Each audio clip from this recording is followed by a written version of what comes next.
I'm Genealogy Gene, which is easy to remember my name because it fits into what I do. And I've been with almost a quarter of a century working with the Cherokee Heritage Center, and now we're at the Cherokee National Research Center temporarily until we get back out to the Cherokee Heritage Center grounds, which we're looking forward to.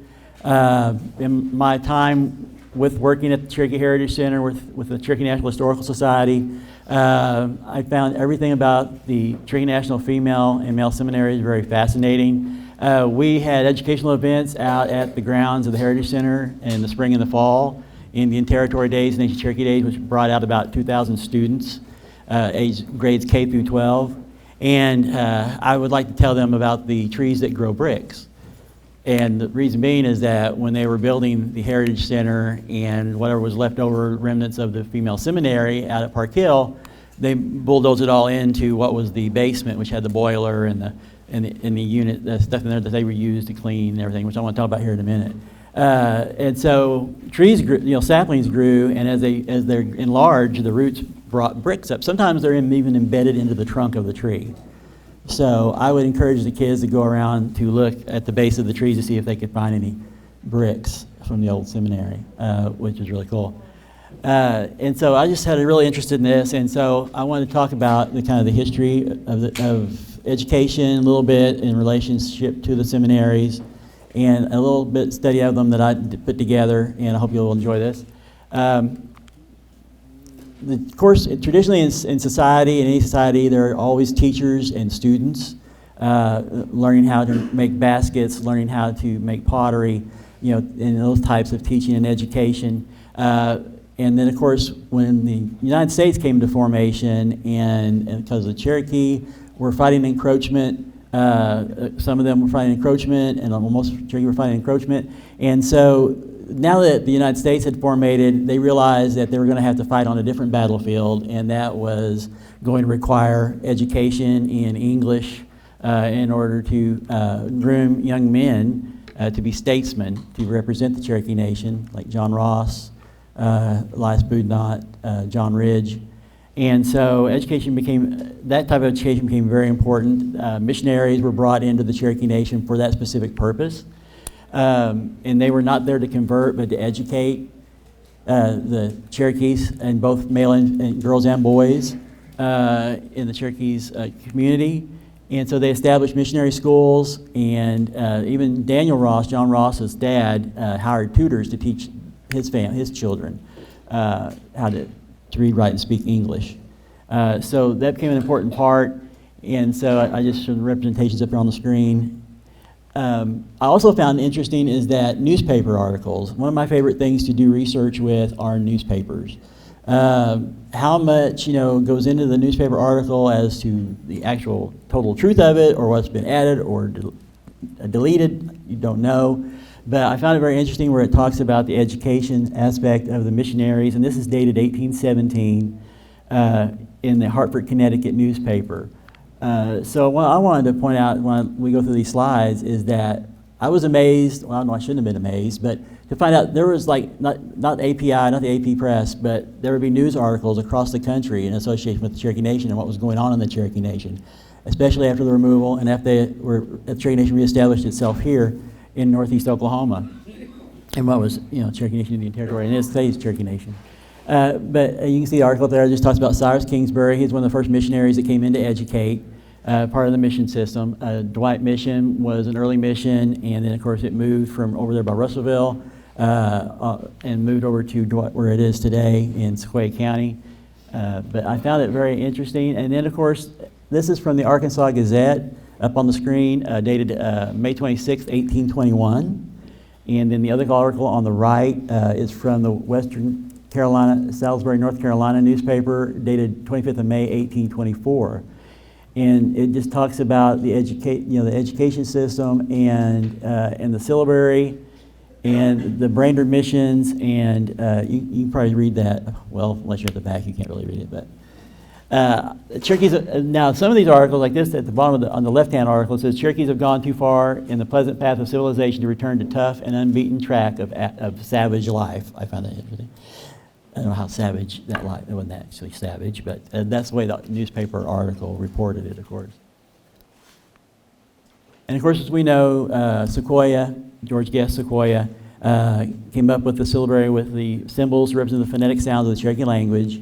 Originally, there was said to be 89 characters, and then it dropped down to 85 characters.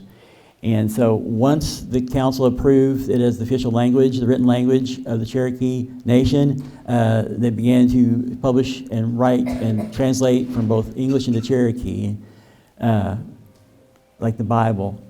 They started to publish a newspaper in 1827. It was a pivotal year. 1828, of course, there was the Constitution of the Cherokee Nation. And of course, in 1830 was the Indian Removal Act. So the newspaper was used basically to gain public sentiment for them not to remove. So the newspaper went out all across the Northeast specifically, primarily. But word got out, and about the Constitution, which was written in the newspaper, it was both in English and in Cherokee. That was published in the newspaper. So that was a part of that as well. And this talks a little bit about when the newspaper, this was dated, this is from the Natchez, Mississippi newspaper, dated 31st of January, 1828, sorry. And so it's talking about the establishment of the Cherokee newspaper. And then over to the far right is the Arkansas Gazette out of Little Rock, which is dated February 20th, 1828. Again, and you see Elias Boudinot's name at the bottom of the article. And so it was being publicized out there that they were establishing themselves with a newspaper. And of course, this predates, the 1828 predates the 1839 Cherokee Nation Constitution, which has a section amendment to establish the female and male seminary schools of public education.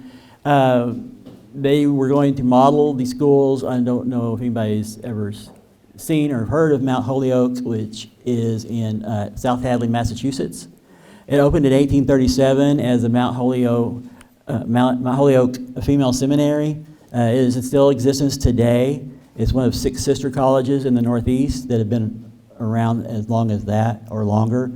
And so, although the seminary buildings don't look exactly like Mount Holyoke buildings do, it was just based off that when they found an architect to design those buildings that would later be built. Now here up on the screen, I've got the female seminary at the top, male seminary at the bottom. The way you can tell the difference between the two seminaries, if you're not familiar, is that the cupola on the female seminary is rounded at the top, whereas the cupola on the male seminary is pointed at the top. Now, from what we found from the blueprints, which I'm going to show you in a minute, the female seminary, they were both similar, but the male seminary was somewhat a little larger than the female seminary in the number of dorm rooms that were in the seminary building itself. It had college curriculum, and they opened in 1851. And what I found fascinating about this is that this are newspaper articles. The top left-hand corner is from the Baltimore Sun. Lower is the New York Post, the Evening Post in New York. The other is the Mississippi Free Trader in Natchez, Mississippi. And it's talking about the establishment of the seminaries, female seminary. And so the public was, if it was on the back page or the second page of the newspaper, if people read the paper or could read the paper, they were seeing what was going on in the Cherokee Nation, even as early as this. Even you saw those newspaper articles earlier that date 1828. So when we get folks that come to the Heritage Center and say, well, they didn't know about this or that or, those kinds of things, and although there was much that was negative in association, as with the removal and all of that, there was a positive with the establishment of the schools and the reestablishment of the nation itself here in Northeast Oklahoma, or in the Cherokee Nation here. But it just basically just gives some information in the articles about, this tells you about where they're getting ready to build the seminaries. Carpenters, the Van Buren newspaper put out an ad out for carpenters to come help build the seminary. These are all dated 1847 and 1850, these news articles, 1852, the Arkansas Gazette, lower left-hand corner. So I just find newspapers, I love newspapers. I love researching newspapers. I don't know anybody here in the room has ever researched newspapers. You can find a lot, obituaries, family news, and all kinds of things. And so when I was researching for this presentation several years ago, I wanted to look up newspaper articles to see what I could find and kind of date what's going on at the time.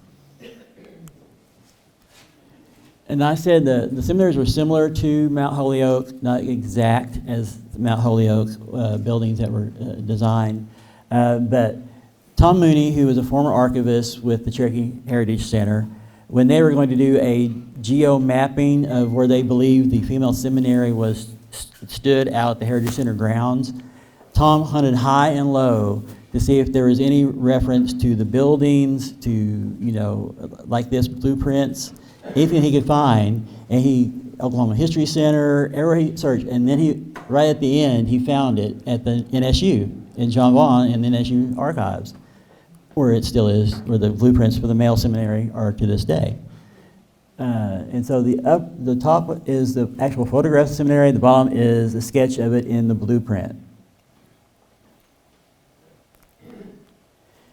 And it's hard to see these kind of dark images, but this just shows you the basement had 2 boilers for heating, had air vents, had a laundry room, ironing and drying room. Cisterns were adjacent to the basement for water. And the seminary was 3 stories tall. And these, like I said, both the female and male seminaries were similar in, they're all both 3 stories tall. And they both had the same aspect of the cooling and heating system and so on and so forth. I mean, it was just amazing to me that a building that opened in 1851 that would have this type of indoor, you know, where you'd have to go to the outdoor, you know, facilities. They had facilities there, and of course, there in the atrium, when you walked into the seminary, there was a skylight which would let light in through the skylight. So I thought that was interesting, very interesting too. The girls' seminary, like I said, modeled after the male. They were similar, but female seminary was not quite as large as the male.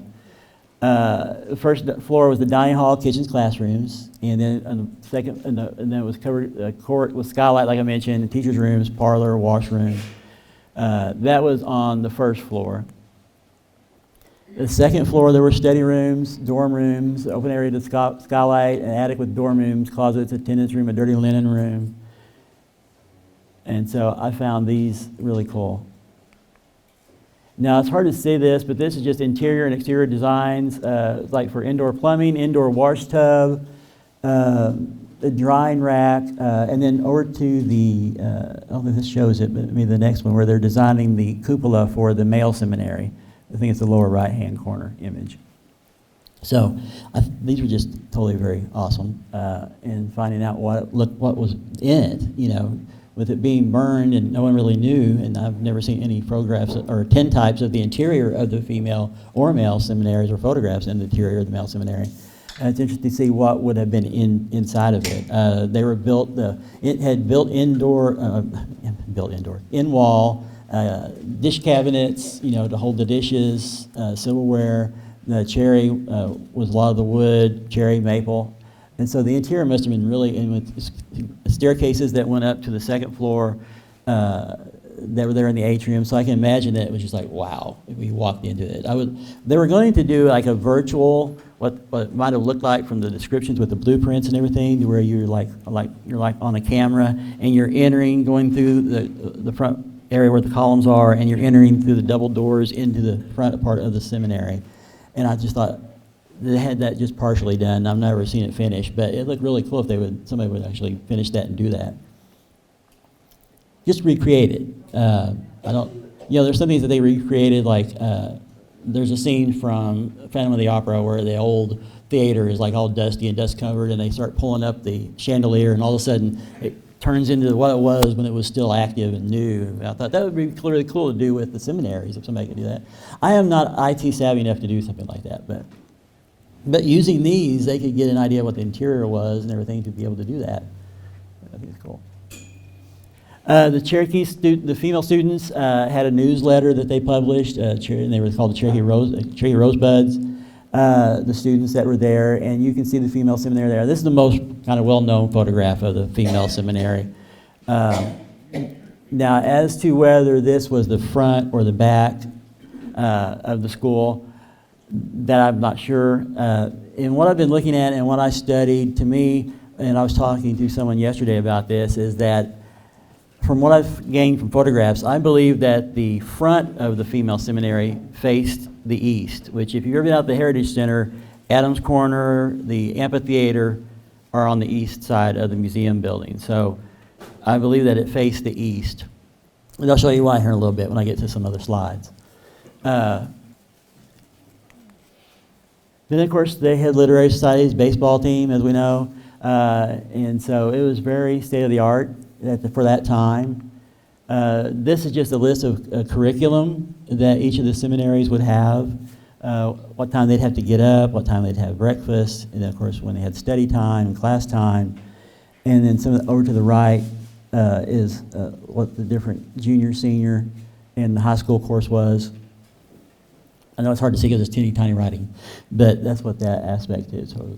So I found that interesting. And of course, there were the graduates that would later become leaders, and they become business people and doctors and every other occupation you can think of in regards to that. One of my favorites is Eliza Missouri Bushyhead Alberti.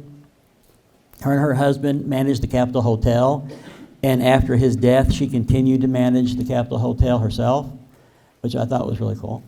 And if anybody's heard of Dr. Isabel Cobb, of course you have, I'm sure. She was a graduate of the Female Seminary. Of course, Joel Bryan Mays was a graduate of the seminary. And then, of course, over there are some other graduates. So, and then that's why I said I picked out a lot. And then there's Dr. Cobb. And then, of course, there's Dennis Wolf Bushyhead. I always get that tied up. I know, tongue-tied. Now, this is the articles that came out in the paper after the female seminary burned in April of 1887. On Easter Sunday is the date of the fire. And I know it's hard to see from where you're sitting, possibly towards the back, but I'm trying to get my pointer. If anybody's been out to the Heritage Center and is familiar with these three columns that are out there, this column here, which is would be west. So over here was what we used to call the gathering place, and it's called the trading post, which is next to the Tahlequah village. So those are the three columns, and then here's where it's all overgrown with brush. And you see this, but this is instead of this angle, this photo is done from the other angle, from the columns. But you can see these columns that are back in the background here. So you notice that those are not, there's one here, if you see it in the photo, if you can, where you're at. So I'm of the opinion that these are side columns and not front columns. If it's facing, because I know where this column is, where the columns are out the Heritage Center. If you've been out the Heritage Center, you would know too. They're closest to the trading post or the what used to be the gathering place in Tahlequah village. And so I believe, and then there's that column there. So I'm of the opinion, and I'll show you here later, of those being side columns and not front columns, the south side columns of the original building.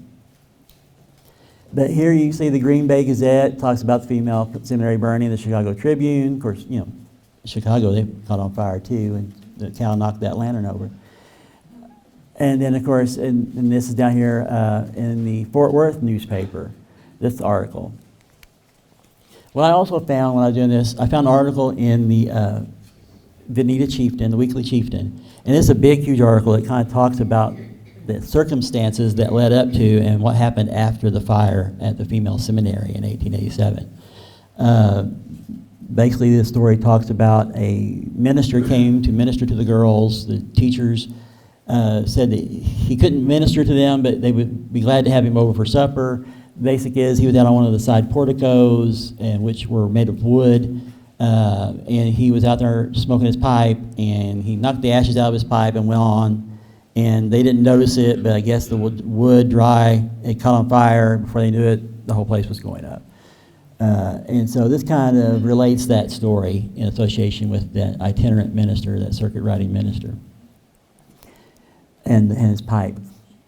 But now it wasn't it didn't just go poof up in smoke. It took a while for it to burn, especially with the exterior being made of, brick and everything. But they did have time to go in and retrieve whatever they could out of the school while they were bringing wagons of barrels of water, and they didn't have the fire department out there that could get there quickly, and so they retrieved all that. And once they built the new female seminary, Seminary Hall and SU campus, they moved whatever they saved from that seminary to the new female seminary, and those are housed in the archives and in the special collections at NSU at John Vaughn Library. If there's anything there. We do have just a few female seminary records within the collections at the Research Center, but not as much as I believe it's at the archives or the special collections at NSU at John Vaughn. But they had the blueprints for the male seminary, so that was cool. More articles about the fire. Like I said, this is from Burlington, Vermont newspaper. Oops, back. Burlington, Vermont newspaper, the Buffalo, New York newspaper, Greensboro, North Carolina newspaper, Shelbina, Missouri newspaper. So like the AP Press, I guess they sent out telegraphs or whatever about the news of what happened, and so it made newspapers all across at least the eastern half of the United States in regards to what has happened in the Cherokee Nation. So I often hear that people will say that, well, my grandpa only got a third grade education, and so he didn't really know how to read or write. But I don't know if you're familiar with the testing system of the era, but I found in 1895 a test for you to pass from the 8th grade to the 9th grade, and there were questions on there I don't even think I could answer. So, even when you were in a one-room schoolhouse in the 4th grade, you were reciting poems. You were memorizing and reciting. They would have a recitation program where the parents would come and they would listen to their children read poems. And so many of them would have to memorize those poems. And again, when in communities, when folks gathered, there was parts of town where people gathered. My dad used to go to McDonald's and gather with all these other guys, and they would talk and chat, and they would, he liked to do guns and make knives, so they would go sit down and they chat. So even back in the day, people would gather at a place in town, like the general store on the front porch. And some of them could read, some of them couldn't, but if they were reading to them from them, hey, look what I found in the paper, let me read this to you. So when people say that they've never heard of anything that associated with the Cherokee Nation because their grandma didn't want anybody to know or grandpa didn't want to tell anybody, I really do not buy that aspect of those stories, because it was being published in the newspapers what's going on in the Cherokee Nation. Now, of course, once the female seminary burned, they rebuilt, of course, what we know as Seminary Hall at NSU campus. And that lasted until Oklahoma Statehood. And this is just a program for where they opened up the female seminary officially when it first opened. And this is the Cherokee National Female. This is Seminary Hall, which is a cool photo. I'm sure most have seen this photo in association with Seminary Hall. And of course, the schoolrooms that were at Seminary Hall. This is from a yearbook from Jerry Lee Clark. His grandmother, Caroline Gormley, went to the female seminary, and she was in the graduating class of 1905, I believe. And so he donated a annual or a history of the female seminary to the research center, to the library at the research center. If anybody wants to come over and look at it, I'd be glad to pull it out for y'all to see it. These are the graduating class, and Carolyn Gormley is number 2. That's Jerry Lee Clark's grandma. For anybody that doesn't know who Jerry Lee Clark is, he was a historian, a genealogist, a walking encyclopedia. He was a Cherokee citizen out of Rogers County, Oklahoma. He went into the Navy. When he got out of the Navy, he got a job with the United States National Archives. He first worked with postal records, from the post office, and then he got moved to BIA records, Bureau of Indian Affairs records, in the National Archives, and he was there for the majority of his tenure there, and he was having a field day. I mean, he got to look at all kinds of very awesome, cool stuff. And so I'm glad that I got to know Jerry Lee Clark. I knew him vaguely, but I got to know him as a volunteer at the Heritage Center. I was his ride a lot of places because he developed Parkinson's, so that's his grandma. And so, sorry, I'm talking a lot about Jerry, but like I said, he's David. We got walking encyclopedias that they have a lot of knowledge in here. And of course, this is where once the state, after the state took over, they turned NSU, of course, into the state normal school, Northeastern State Normal School, and the girls were moved into the male seminary, which was still standing at the time. And it was like one of the very first, if not the first, coeducational institution, right after statehood, and it was a tribal coeducational institution where they were housed, both male and female were housed in the same seminary. And it changed the name. They dropped male and female, and it was just called the Cherokee Seminary. It opened up in the fall of 1909, but then in April 1910, it also burned to the ground. It was to show you currently where Marcoma is off 4th Street. Anybody's familiar here in town? But that's what happened with the female seminary. So they had to be moved into the male seminary. And the state decided that after what happened with the male seminary burning, and here's where it talks about it's been remodeled for the state normal school from the Muskogee Democrat. And so the male seminary, once it burned, the state said, well, we're the state of Oklahoma now. There's no sense in having tribal schools, so we're not going to rebuild. And that was that. And this shows you the burned out husk, partial of it, of the male seminary. That, if you saw those earlier photographs, this is the boxed in area towards the backside of the male seminary school that you're seeing a photo of here on the image. But again, this was in the Muldrow newspaper about the male seminary burning.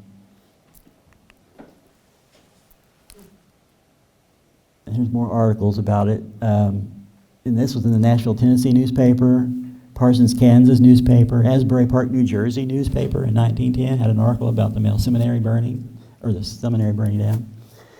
So I found that very interesting. Now here's several photographs of both the male and the female seminaries. As you can see, I've got, I think, mostly the female on the left and the male on the right. And the burned out remnants of what was left of both seminaries after the fires. As you can see, mostly that was standing is, of course, the brick structures, columns. Did they ever find a reason for those fires? But supposedly the story is that minister and his pipe is what started the fire at the female seminary. Now, the boys' seminary, I've always heard somebody was smoking in the boys' room, but I don't know if that's true or not. That's what I've not heard the true story of what started the fire. I know with the girls it was supposed to be that minister with his pipe, but with the boys, or that seminary, in 1910, I'm not sure. That's just the room. I always heard that it was smoking in the boys' room, but I don't know if that's true or not, but anyway.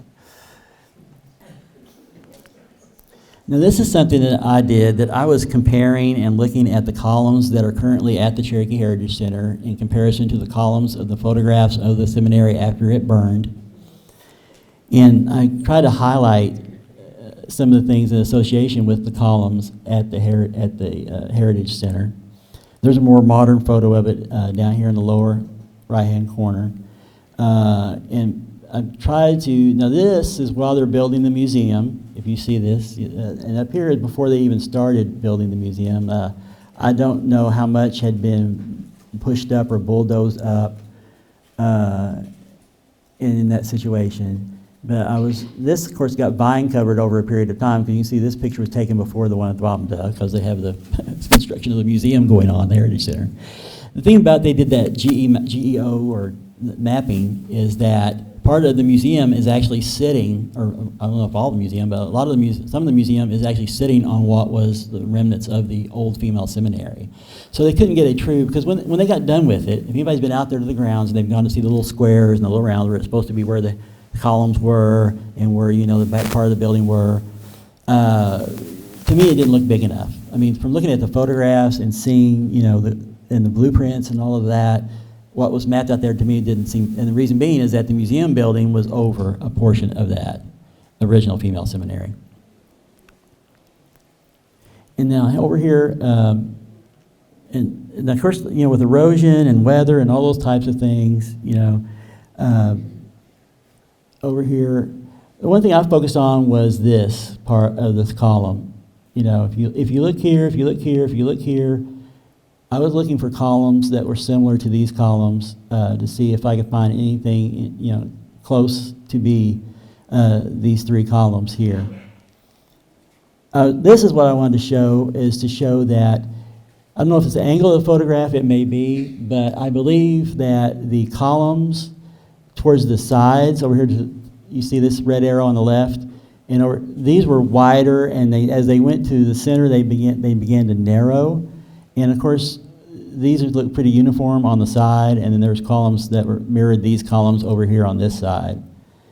And so, and if this is facing east, like I was saying earlier, to me, the 3 columns that are currently there are somewhere in here.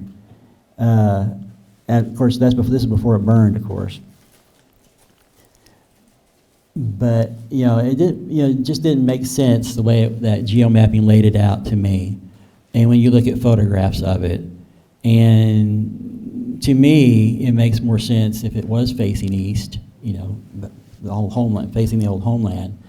And of course, the sun coming up, to wake the girls up because they had to get up really early if the sun was up by then. And so, but you can see my comparisons. So.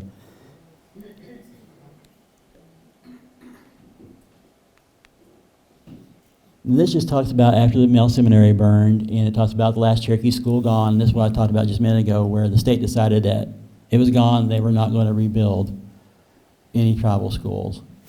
And just until recently, I heard it with Bacon, which was originally started by Reverend Bacon, the Baptist minister, and moved from here, Tahlequah to Muskogee, where it's at currently.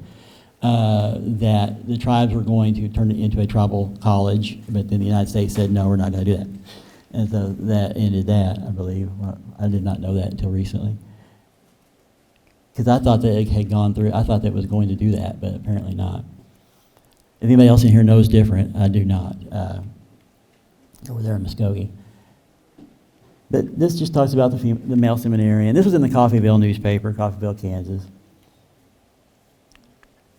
Of course, the seminary began to have reunions every year. They still do. A seminary that descends from the seminary, descendants of the seminary students have a reunion. And then, of course, those that were still living at the time, Eliza Missouri Bushyhead Alberti was one of the oldest surviving female graduates of the female seminary that was still living when they began to have these reunions. They began having these in 1912.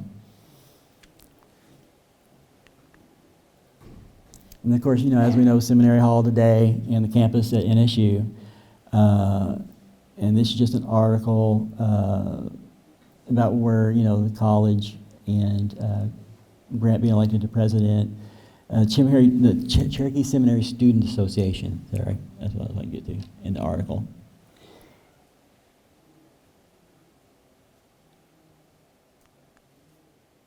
I guess that's the end. Thank you.